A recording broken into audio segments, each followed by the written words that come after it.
Alrighty, hello everyone, and welcome to my channel. We do educational videos, and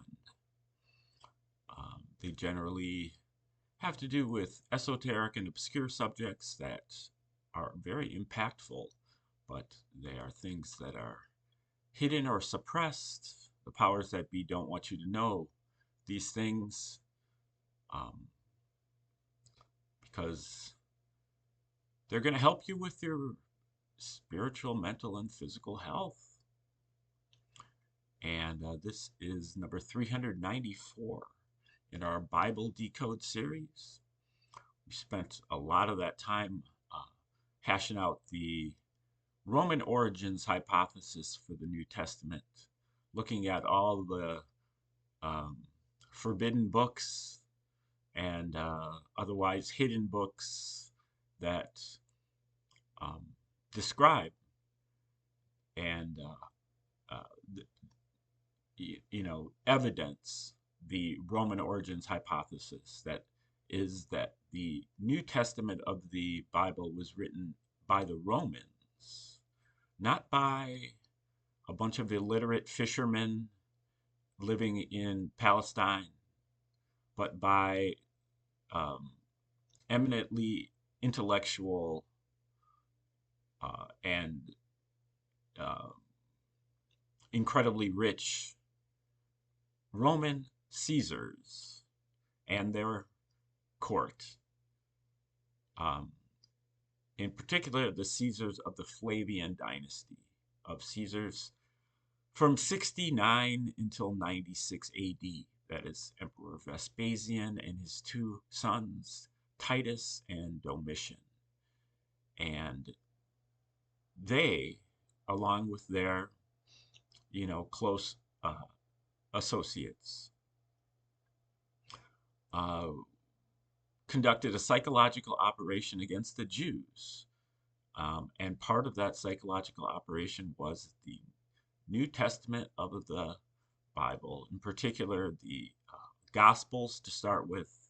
The epistles came a little bit later, and then books like Hebrews and Revelation came a couple generations later. This was a whole thing that lasted for many, many years, and probably maybe even is still going on now. Um, it certainly went on all through the the late Roman Empire period, where after Constantine and the beginning of the popes, and all of the popes are related to these early Caesars, first century Caesars, the Flavians.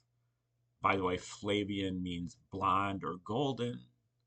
And so when they talk about ushering us into the golden age, that might not be a coincidence. It might be, but I'm really guessing that the 17th letter and the white hats, so to speak, they know that the Bible, the New Testament of the Bible, was written by the Romans. But they're not telling you. You're not asking, they're not telling. Um, and they are quite content for you to keep going along, talking about, you know, um, Jesus and Satan, and they know that both of those things are complete fiction. But they're going to usher you into the golden age. You need to do a little bit more digging, deeper digging. Nobody's dug for this. Why not? Why am I the person that's digging for this? You're the Christians. You should have done your research instead of talking about Josephus. Oh, Josephus gives us the he corroborates the existence of the New Testament, of the existence of Jesus. No, Josephus, if you read it instead of just citing it, if you read it, it is very, very strong evidence against the existence of Jesus, because his book is exactly the same as the New Testament in many areas, and is basically written as a companion piece for the New Testament, especially the book of Luke. Anyway, we are also covering this book here from Kersey Graves, his 1876 book called 16 Crucified Saviors Before Christianity. When the Romans did write the New Testament, they literally put in the kitchen sink. It was a psychological operation, so therefore it was a limited hangout. They had to put in a lot of stuff into the New Testament that is righteous and that is spiritual and that is religious. And so they borrowed stuff from every source that they could get their hands on.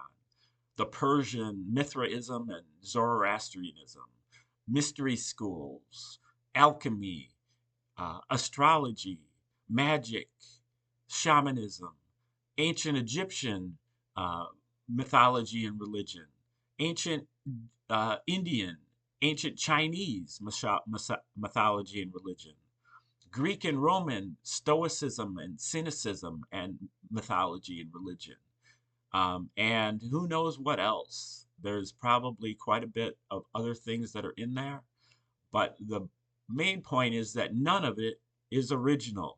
All of it is borrowed.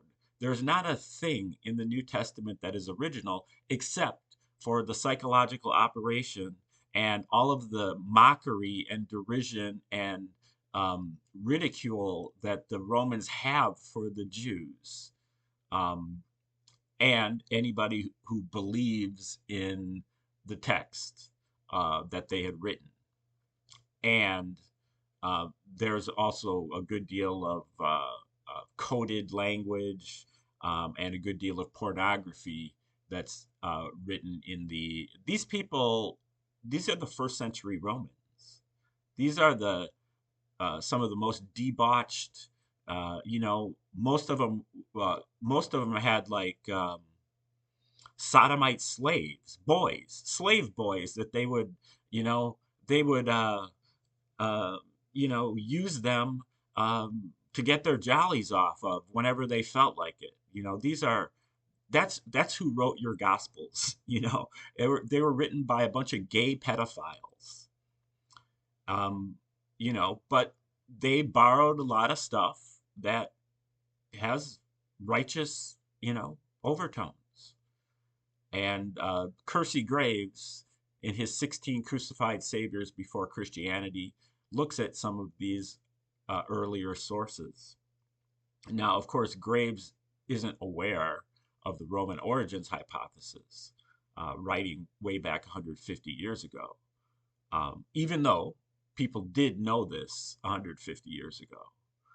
And it was first broached by Bruno Bauer at the University of Berlin about the same time.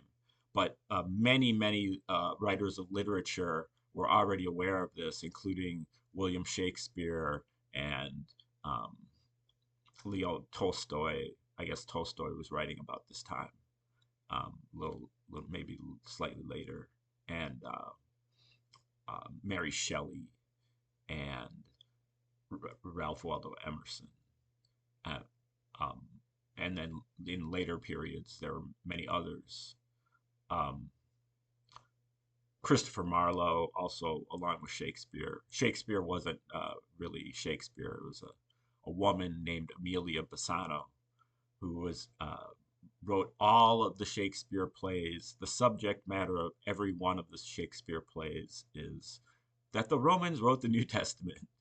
And they did it as a psychological operation against the Jews, and the Shakespearean plays were a counterattack by the Jews against the Gentiles. And much of this is covered in the work of Joseph Atwill and also John Hudson. But for now, we're going to take a look at Kersey Graves, which is, I think we're in chapter 29. Which is about worship of men as gods. And we're about to start a section here, motives to incarnation, or the cause of men being worshiped as gods.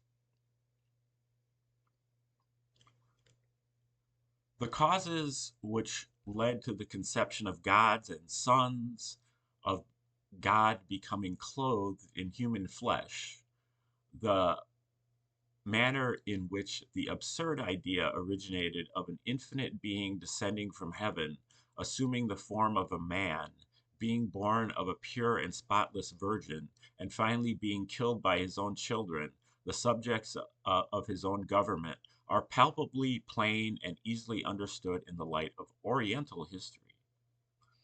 And at the same time, it is so shockingly absurd that the rapid march of science and civilization will soon inaugurate the era when the man or woman who shall still be found clinging to these childish and superstitious conceptions, the offspring of ignorance and the relics of barbarism, and a certain proof of undeveloped or unenlightened minds, will be looked upon as deplorably ignorant and superstitious. We will proceed to enumerate some of the causes which promoted men to the dignity of gods. 1. God must come down to suffer and sympathize with the people. The people of all ancient religious countries were so externally minded that they demanded a God whom they could know by virtue of his corporeity, really sympathized with their sorrows, their sufferings, their wrongs, and their oppressions, and, like Jesus Christ, touched with a feeling of our infirmities. That's from Hebrews 4:15. A God so far invested with human attributes, human frailties, and human sympathies that he could shoulder their burdens and their infirmities and take upon himself a portion of their sufferings. Hence it is said of Christ, himself took our infirmities. Matthew 3:17. The same conception runs through the pagan systems. One writer sets forth the matter thus, quote, "The Creator occasionally assumed a mortal form to assist mankind in great emergencies, as Jesus Christ was afterward reported as being the Creator. And as repeated sojourners on earth in various capacities, they, the Saviors, became practically acquainted with all the sorrows and temptations of humanity, and could justly judge of its sins while they sympathized with its weaknesses and its sufferings. When they again returned to the higher regions, they remembered the lower forms they had dwelt amongst, and felt a lively interest in the world they had once inhabited. They could penetrate even the secret thoughts of mortals, the people then demanding a God of sympathy and suffering. Their credulous imaginations would not be long in finding one. Let a man rise up in society endowed with an extraordinary degree of spirituality and sympathy for human suffering. Let him, like Krishna, Pythagoras, Christ, and Muhammad, spend his time in visiting the hovels of the poor or consoling their sorrows, laboring to mitigate their griefs, and in performing acts of charity, disinterested alms, and deeds of benevolence, kindness, and love. And so certain would he sooner or later command the homage of a God. For this was always the mode adopted in an ignorant, undeveloped, and unenlightened age, for accounting not merely for moral greatness, but for every species of mental and physical superiority, as will be hereafter shown. We will proceed to notice the second cause of men being invested with divine attributes. The people must and would have an external God they could see, hear, and talk to. All the Oriental nations, as well as Christian, taught that God was a spirit, but no nation or class of people, not even the founders of Christianity, entertained a consistent view of the doctrine. Only a few learned philosophers saw the scientific impossibility of an infinite spirit being crowded into the human form. Hence, they alone were contented to worship God in spirit and in truth. Every religious nation went counter to the spirit of this injunction in worshiping for a God being in the human form. Even the founders of Christianity, though making high claims to spirituality, were too gross, too sensuous in their conceptions, too externally minded, and too idolatrous in their feelings and proclivities to be content to worship God in spirit. Hence their deification of the man Jesus Christ. To answer the requisition of an external worship by which they violated the command to worship God as a spirit. That the practice of promoting men to the Godhead originated with minds on the external plane and evinces a want of spiritual development is clearly set forth by the author of the 19th Century, which is a book, I guess, who tells us, quote, the idea of the primitive ages were wholly sensuous, and the masses did not believe in anything except that which they could touch, see, hear, and taste. A true description, no doubt, of the ancient pagan worshippers of demigods.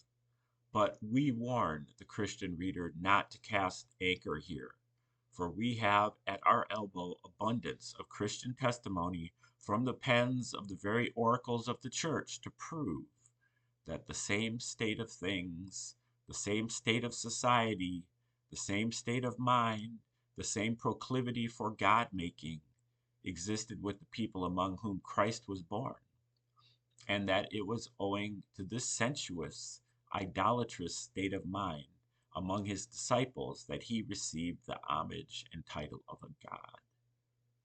Hence the famous Archbishop Tillotson says, another very common notion, and rife in the heathen world, and a great source of their idolatry, was their deification of great men fit to be worshipped as gods. There was a great inclination in mankind to the worship of a visible deity. So God was pleased to appear in our nature, that they who were so fond of a visible deity might have one, even a true and natural incarnation of God the Father, the express image of his person. Now we enjoin the reader to mark this testimony well and impress it indelibly upon his memory. According to this Orthodox Christian bishop, Jesus Christ appeared on earth as a God in condescension to the wishes of a people too devoid of spirituality and too strongly inclined to idolatry to worship God as a spirit. For he admits the worship of a God-man or a man-God is a species of idolatry. This tells the whole story of the apotheosis of the man Jesus Christ. We have no doubt but that here is suggested one of the true causes of his elevation to the deityship. Again, he says, the world was mightily bent on addressing their requests and supplications, not to the deity immediately, but by some mediator between the gods and men. Here then, we have the most conclusive proof that the belief in mediators is of pagan origin. We will now hear from another archbishop on the subject. In his Caution to the Times, Archbishop Whately says, quote, as the infinite being is an object too remote and incomprehensible for our minds to dwell upon, he has manifested himself in his Son, the man Jesus Christ. Precisely so, just the kind of reasoning employed to account for the worship of man gods among the heathen. This logic fits one case as well as the other. The Christian writer F.D. Maurice declares in like manner, quote, we accept the fact of the incarnation of Jesus Christ because we feel that it is impossible to know the absolute invisible God without an incarnation, as man needs to know him and craves to know him. Here is more pagan logic, the same reasoning they employed to prove the divinity of their saviors and demigods.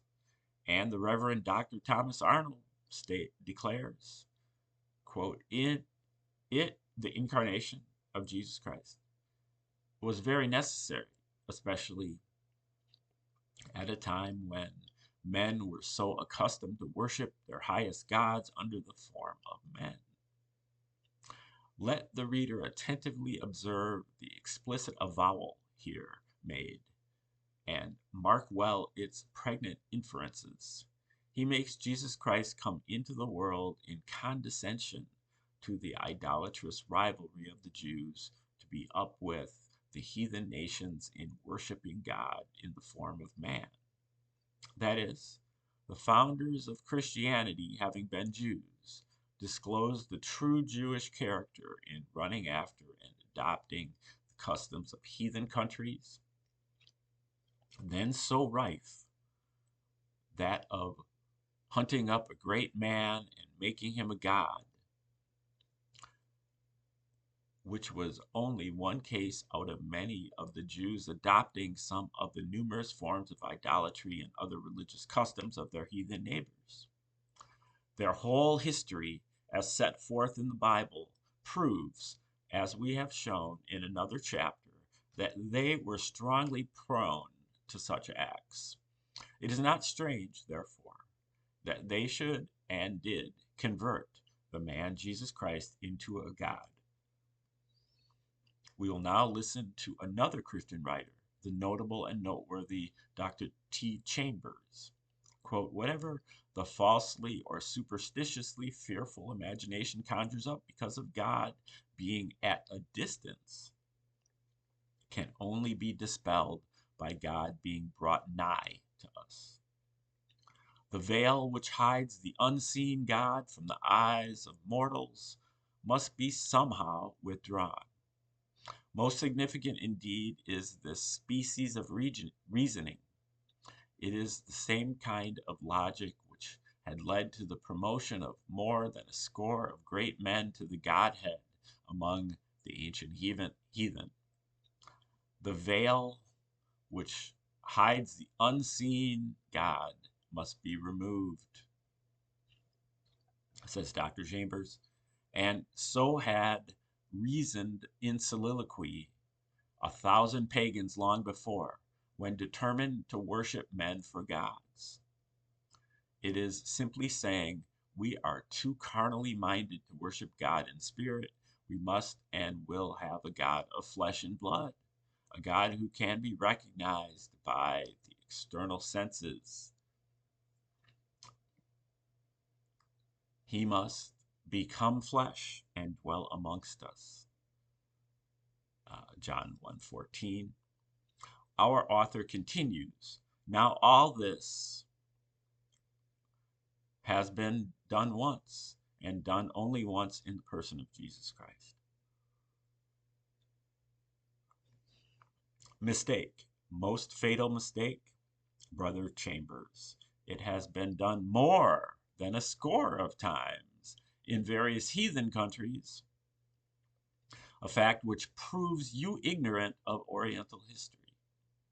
Now let the reader mark the foregoing citations from standard Christian authors, setting forth some of the reasons which led the founders of Christianity to adopt a visible man-God in their worship in the person of Jesus Christ.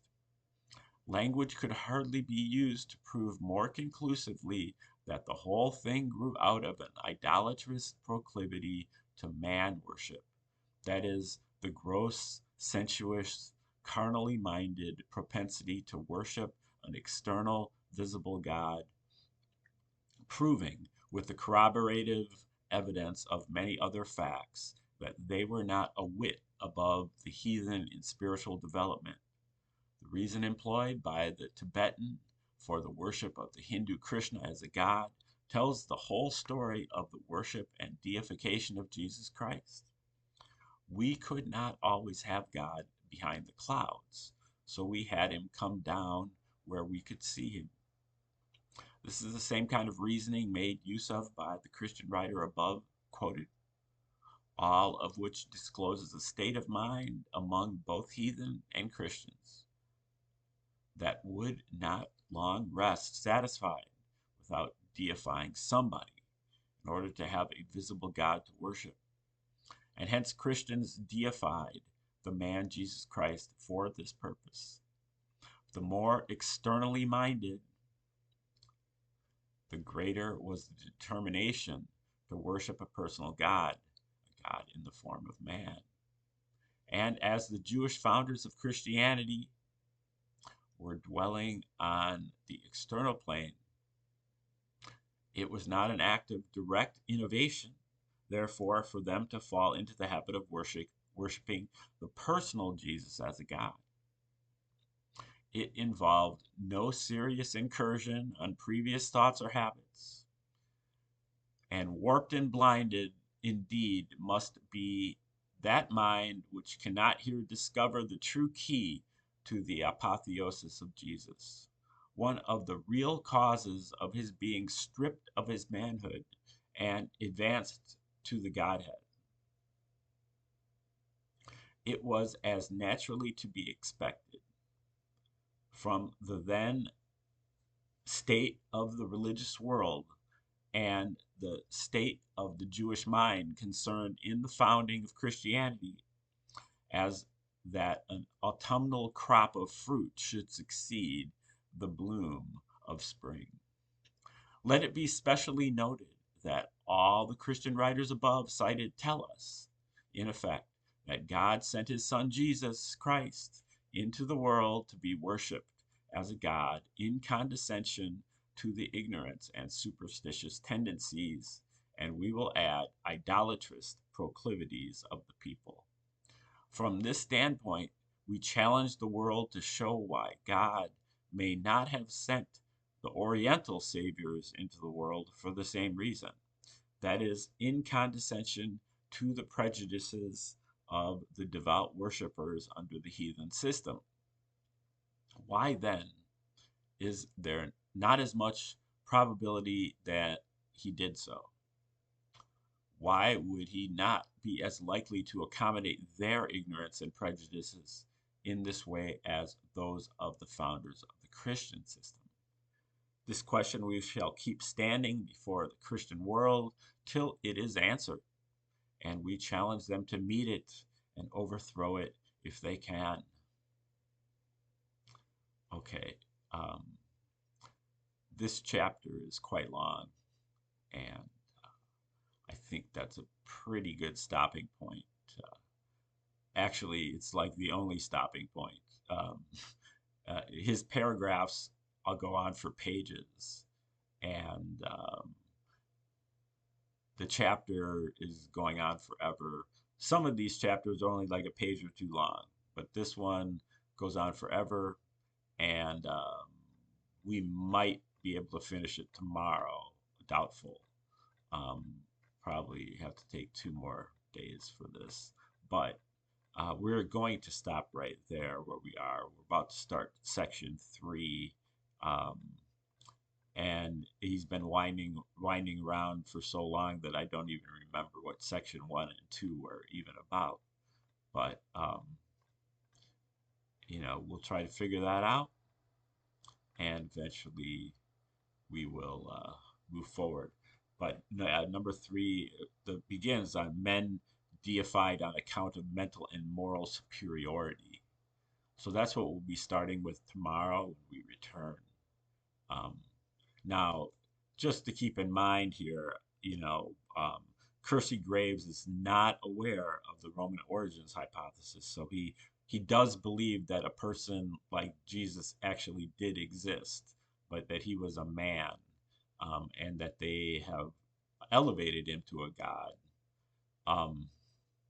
I would contend that he was more or less intended by the Romans to be elevated to a god from the start.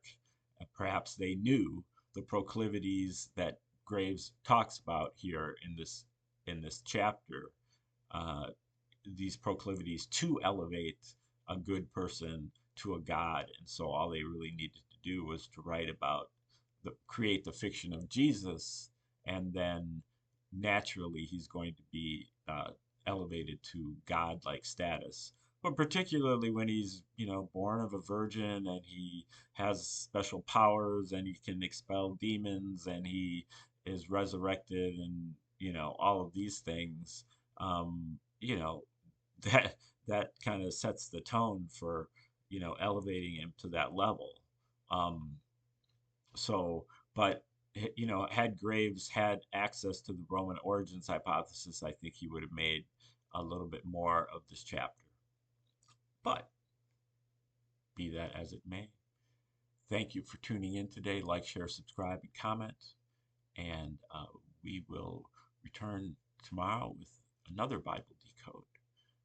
Still working on this. Kersey Graves is 16 crucified saviors before Christianity. And meanwhile, have a great night.